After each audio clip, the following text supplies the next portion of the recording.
downhill, and that was when Rick Lovett was making his move down the middle of the pack. And von Skeltermaar following suit as well, and Claudio Schiavone was really rather being mugged on the outside. And that's where the contact occurred. And thankfully, Nick Barron service car. And here is that's the initial contact. You can see it's just door mirrors that touched there.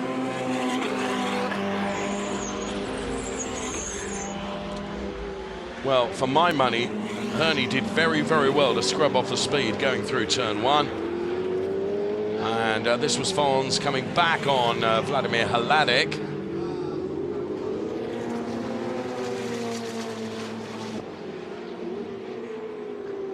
So Vladimir Hladik then in the 144 car that we saw earlier on. And it's now when that door flapping around is potentially dangerous. That was the overtake on board with von Skeltermaar. Well, I suspect spun around with a little bit of assistance from Murat Kuhardaroglu there. Oh, that's a great shame. Black and white flag being shown to car number 160 now, Johnny Lawson. Now, bear in mind, he's in second place. Spins it around. And, well, there we have it. Just the back end stepped out. He wasn't quite able to control it and ended up on the grass. So, Thomas Gosner then. Here's P13.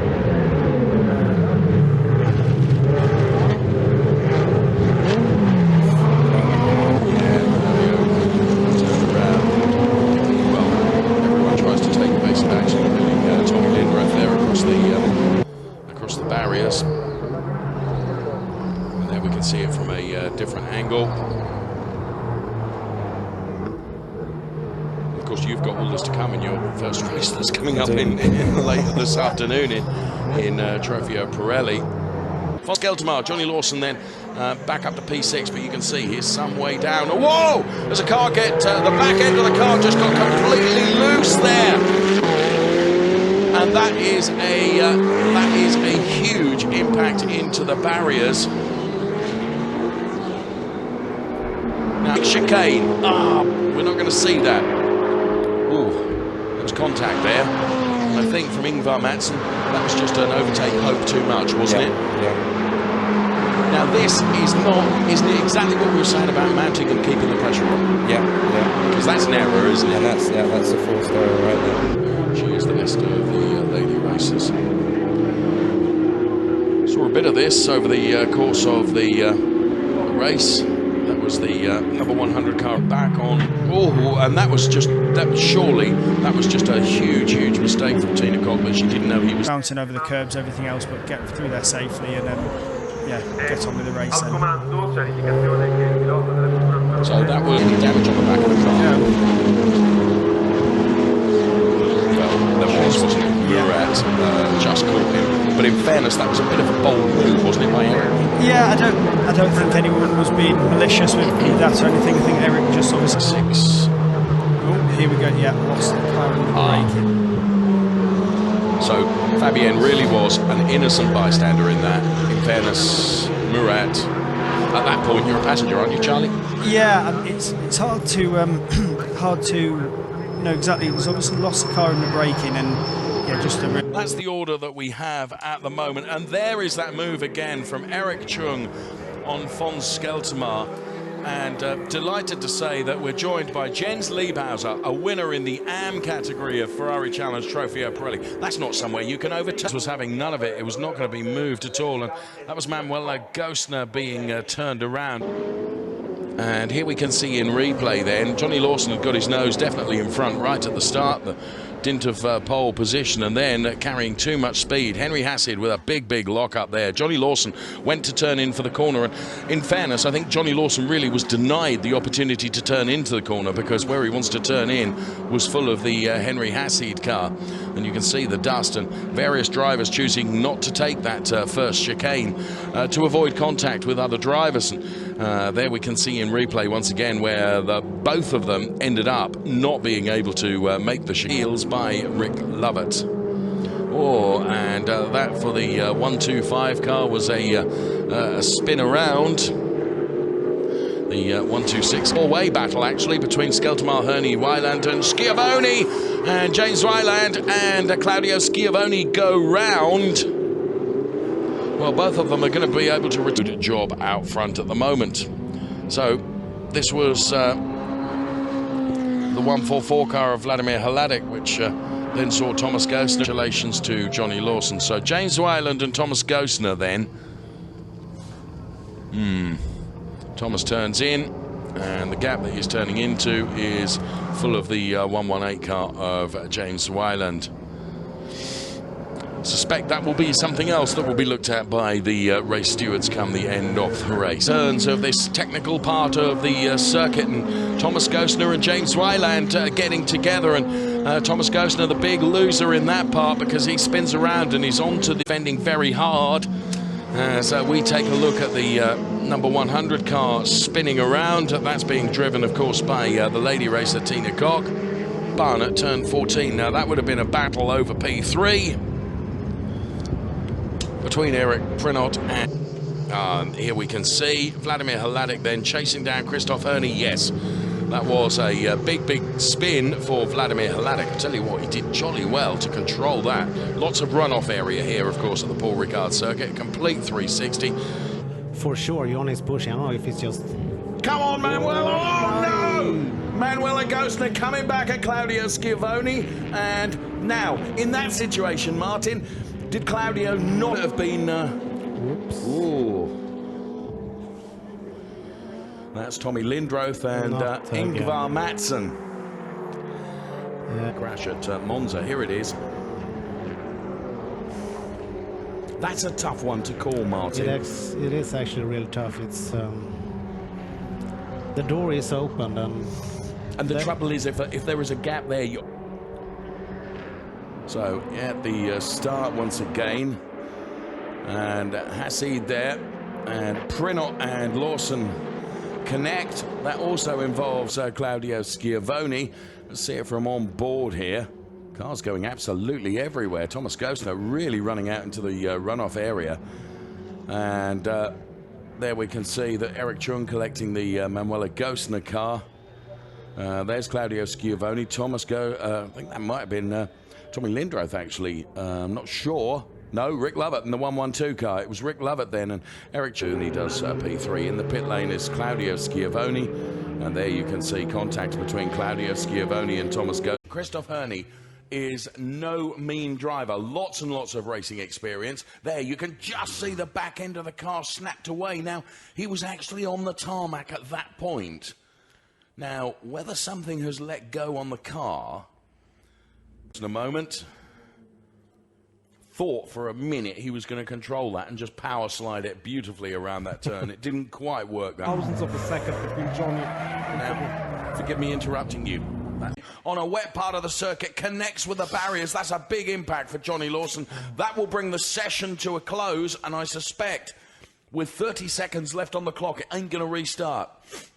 No, absolutely not. That's obviously bad news for everyone who was still on the flying lap, but certainly more so bad news for Johnny, because that was quite an impact. And I mean, as you said, Volvend is P3, then it's Manuela Gostner, David Gostner, around goes Murat Kuhadaroglu in the 133 car.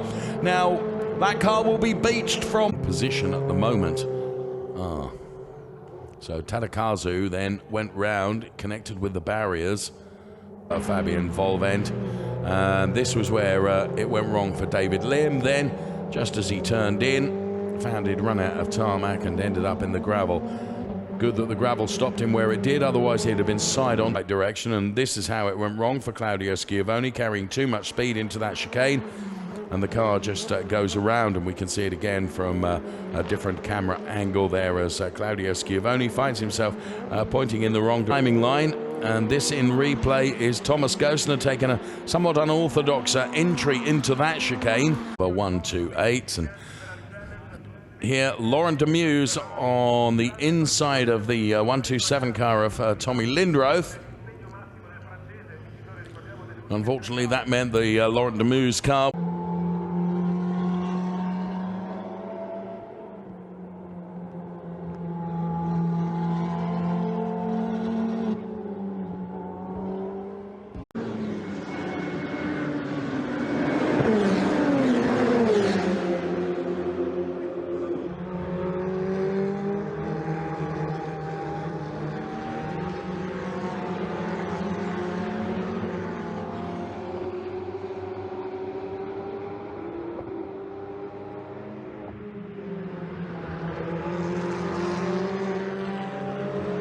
Nielsen from Formula Racing looking on. Here's a replay of the start then. Henry Hassid, Johnny Lawson on the front row, and Henry Hassid had first blood going into turn number 1. But Johnny Lawson had managed to get past Henry Hassid. James Wayland was having a go. Oh, and there was one car on the grass there that cut right across the pack. Now, whether that collected any cars or not, we can't see from that camera angle. But now Johnny Lawson was able to... here we can see it, James. Oh, wow. And that's why Claudio Schiavone's out, isn't it? You never want that to happen. Rollin starts, especially here, quick. He just literally went straight across the track, didn't he? And came out kind of unscathed, really. Lucky. Well, lost a tyre there. So that was the car going through the gravel trap. Of course, the gravel trap designed to do that race. And this is how it happened. Just got out onto the gravel. Ooh. Good job, didn't collect any other cars. Actually, that was quite an impact into the tyre barriers, but the was taking a look at the inside line of Manuel Agostina. They're side by side. Manuel Agostina goes around, and that's a great shame because they Ferrari Jakarta machine there from Indonesia, and that's the reason for that. So a great race. The world final for Coppa Shell then has been won by Johnny Lawson. Now the incident incidentally involving cars number 301 and 383, which was the two ladies fighting Ferrari Challenge cars. So, and that was where a bold move by the pair. Nielsen car didn't pay off. One lap that will follow as out goes with damage the number 23 car of Greg B. So there you can see he has to park that up in the gravel. That car is going. And this is extraordinary. Lima and Barron absolutely side by side. Lima very nearly having to take to the wall. Oh, and there's a little bit of contact between the two of them. Neither of them make the chicane. Lima, a bit of history between those two drivers following the race yesterday. In the end, Barron it was that got the heads up on Lima going through that chicane. Various cars, including the 269. Martin Nelson on track. Not going to be close enough, and Martin Nelson could be taken by Thomas O'Rourke to take P2 away. Actually, Nelson is going to do it. Nelson gets past Jens Liebhauser within meters of the timing line. So it's Nelson and Roca. So Nelson's unbeaten.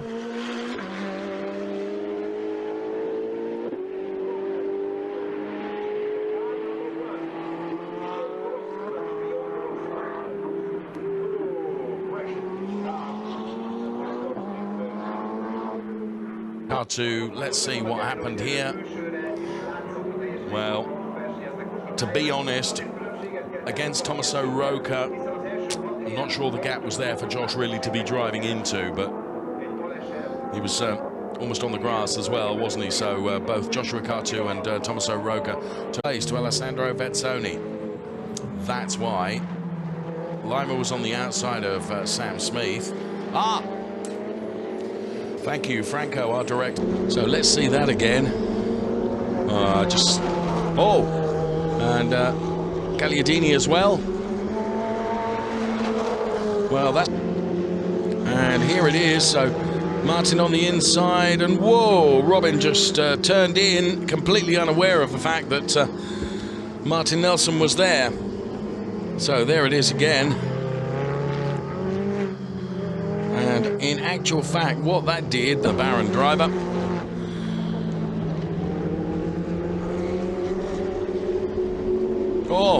and a spin and turn around for Nielsen then in the pack. But he who is breaking away the most at the moment is Daniel Diamato, as Alessandro Vezzoni to the inside of Andrea Gagliardini. A full 360 for Gagliardini and ahead of Galopata. And that was the Bjorn Grossman spin. So it was a complete 360 in the final part of the lap. In fairness, he recovered very, very quickly. But here we can see. No, it was just he missed his braking point, didn't he, and ran wide, so there was no spin.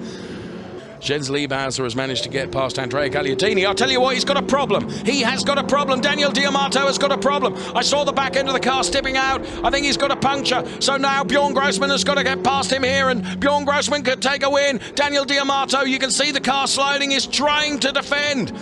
Bjorn Grossman is going to go through, surely. This is going to be a really fraught fight to the finish here. If Daniel Diamato, who's trying to make that car as wide as possible, Bjorn Grossman, surely you can see the car of Daniel Diamato is really struggling, and Bjorn Grossman is going to break the non-stop winning that Daniel Diamato has been doing. Bjorn Grossman for Octane 126 is going to take a win. Daniel Diamato P2. Home race, and to get back at home at night with the podium is the best things that can happen. What happened there? Yeah, so 48. spinning out at the back there was the Volkan Raufekin. So Let's see. oh, there we are, just on the back of Martin Nelson, and just a complete through. Sure, to be honest. Oh well, let's see. Oh, here it is, yeah, turn one. And that's he and Josh Kartu getting together then. They'd been fighting, hadn't they, over that place, and Yes. that's going to be an interesting conversation in the paddock. So brake discs really light up on these 488 back cars. marker, Oh got back. no! No, the number he's pitched 82 Sam car off. is a back-marking car. Both Sam Oh, they're Smith off. They're both off. and Bjorn Grossman go around. Go on, Sam, get it going. So Bjorn both Grossman going. and Sam Smith go round. They both recover, but I think Grossman is going to be ahead of Sam Smith. And here comes Chris Froggatt now. Still than Daniele Diamato, and this, well, the number 48 car of Volkan Raufekin turning in on the Per Nielsen car, and both of them go spinning. 386. This is how Christian Overgaard got it wrong. Just off the, well, actually in the middle of that over. Whoa. Well, two cars there. Yes, it has been over. So it connected with the barrier. The other driver that was sideways at that point was Joshua Kartu, I'm sure it was. Car of Daniele Diamato, who was involved in this right at the very start. Here comes the replay of the start then. Now, as they crossed the line, you could see how Philip Barron had to use a bit of the grass, didn't he? Because he was being squeezed out. That's where he's on the grass. Him and Bjorn Grossman, who've got a bit of history and have competed very hard between themselves for many, many seasons. There was Vezzoni up the inside of Daniele Diamato. I have to be honest, I think that was just 6 of one, half a dozen of the other. I don't think you're going to portion blame to cars, and that's really, really good to see. Here we can see then. And basically, Alessandro Vezzoni was on the inside of Daniele Diamato and trying to go through. Let's see if we can pick it up here. Sam Smith right on the inside. So Vezzoni got past Sam Smith, and then on the inside of Daniele Diamato and Ettore Contini, who was completely unsighted at that point and could do nothing about it, presumably. Had nothing but the spinning Alessandro Vezzoni car. And obviously, Tommy Grimes, who's gone around.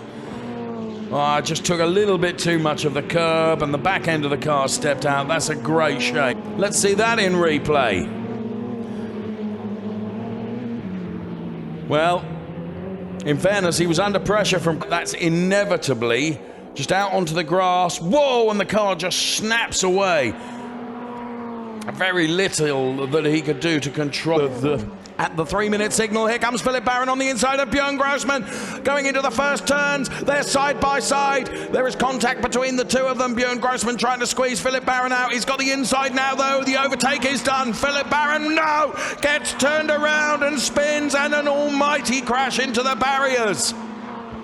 Now, whether there was contact from Bjorn Grossman or whether... Good from him. It's a bit disadvantageous, of course, for Fabio Leiman now, as we can see how the Lou car ended up in the gravel and beached in the gravel, the end of the World final race for... There's traffic, let's have a look. Yeah, absolutely. I don't think McNeil saw that at all. That came out of nowhere. Well, drive-through penalty for car number 93, which is Chris Froggatt. We don't know what for. We've not seen that. No, a bit naughty there from... Fuentes behind, and here's Alessandro Vezzoni then. And up the inside of the Cooper McNeil car and has just clips the back end of Cooper McNeil's car, and that pirouette, it's a phenomenal sight for us. And this was up against Laurent Demus, and Fons there, to be honest, he just lost the back end, didn't he? Yeah, was nearly collected there. Not sure who it was, but yeah, just a bit unfortunate, really. So was that braking pressure that caused the back end to Could have step been, out? yeah. I think, you know, the guy in front was probably just wary of what he was doing and just lost the rear. Easily done. You can see him trying to get back. Trouble. Fabio Lima is still chasing down Niklas Nielsen, and of course, with such a busy track, that was an error that I can see coming. Vladimir Hladek, that's Manuela Gostner and Vladimir Hladek for the race. Let's see it. Oh. So that was on the inside of the number 30 car of Joshua Kartu. And Tani Hanna trying to avoid a spinning car. I don't know whether Tani Hanna did make contact. Well, he certainly went around, look. I think it was a bit of a do-or-die move for a last lap position. Yeah, well, that's Tani almost being collected by a number of cars. Never nice on the last lap, obviously. Now, it's not finishing. And we didn't quite see how that. Well, in fairness, that wasn't New Spammer. That was the 317 car that got collected as well, wasn't it? So, and just waiting to pounce behind is Christoph Herney, but Joshua Kartu trying to find a way past the 81 car ahead, and Joshua Kartu from Ferrari Budapest as Bonomi loses the back end of the car. Ooh, around the final turn. No, Tani Hanna. Big shunt. Oh, and at that point, when you're coming downhill, aren't you, Sam? And he made contact. You can see here. Yeah, he'd lost the back end of the car as well. Lost the back end of the car, and it was a move which wasn't into the corner. It was a move kind of mid-corner, which you'd expect the other car to kind of turn in anyway. So a little bit ambitious, but you know, both cars on track. Let's see if the stewards investigate this. From that angle, it doesn't look as bad. No, it doesn't. No, it doesn't. It looked like the gap was to one half a dozen the other, depending on which way you look at it. Now, this is the reason then that the 771 car went around. Oh, he was hit. I think you're right. Yeah. Oh dear. Well, yeah. Min Xiao certainly making contact with the Kaminsky car. Good avoidance, it has to be.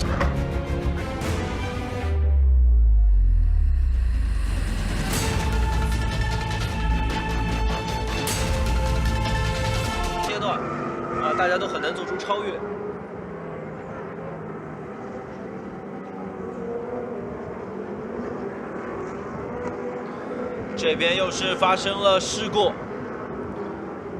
，280。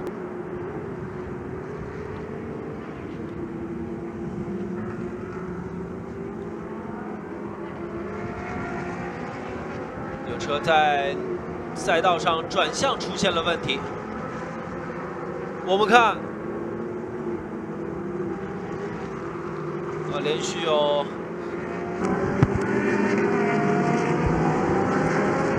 比赛时间还剩下最后的1分钟。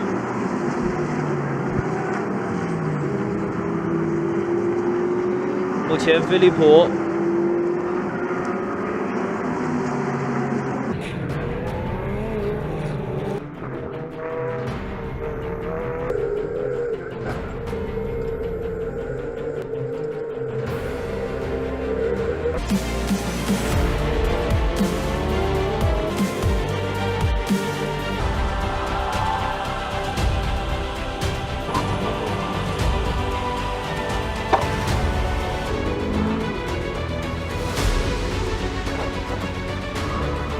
There we are somewhere in what place, coach? Oh, Angie, stay safe! Oh,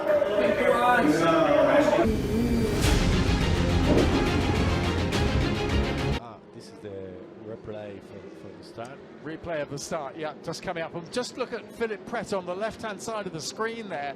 And he really does miss out as they go into turn 1. He gets elbowed out. and drops down, and he's at the moment he is in 4th place, which is not too bad, and we had a spinner there as well. Yeah, the spinner there, Philippe Pret cannot close at the 2nd corner, so you have to leave 2 cars, and we will see Tiger Who that he lose the back of the car, someone they touch the back of his car, and this is why he lose the position and he lose the car. Really? And sorry. It was the Ken Cheng that he crashed into Tiger Who. Yeah, Tiger Wu started in 10th place, so we've got the distinctive gold-coloured car there. That's Wong, who is in the 458. The temperature of the car, and we will see the replay again. He lose the brake in the 1st corner, he go wider, he tried to get the position, and then when he give he lose the braking point, and wider in the exit of the 1st corner, and because we will see before that he lose the water from the cooling system of the car, when he give the power, he lose the back of the car, he can't steer but cannot, and then he crash. Massive crash. This is, I think, that tomorrow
all of a sudden, bosh, that goes away. You've lost all your advantage, haven't you? Yeah, exactly. The safety car, in terms of, let's say, the full control. Incidentally, there was a drive-through penalty. I think I did mention that for Z Wang. As out there goes the 523 car of Honda. Going to be able to recover it from there, and of course at that.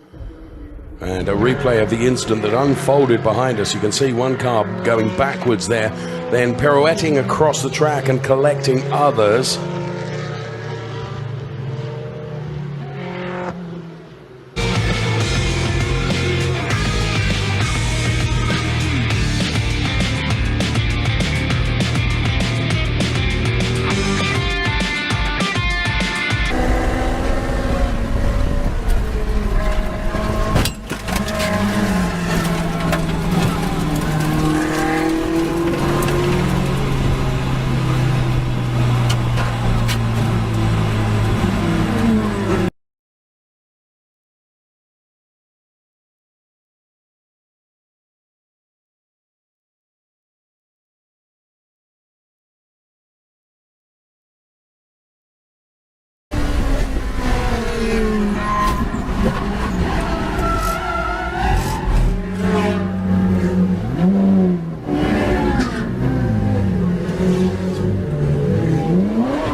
Yeah, that's probably beached. I think we'll see another safety car, which is a shame.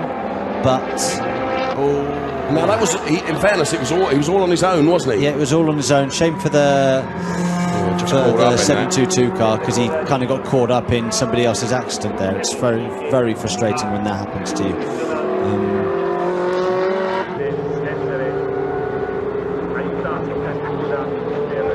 Now, I didn't quite pick that up quite quick enough. Was he nerfed into that?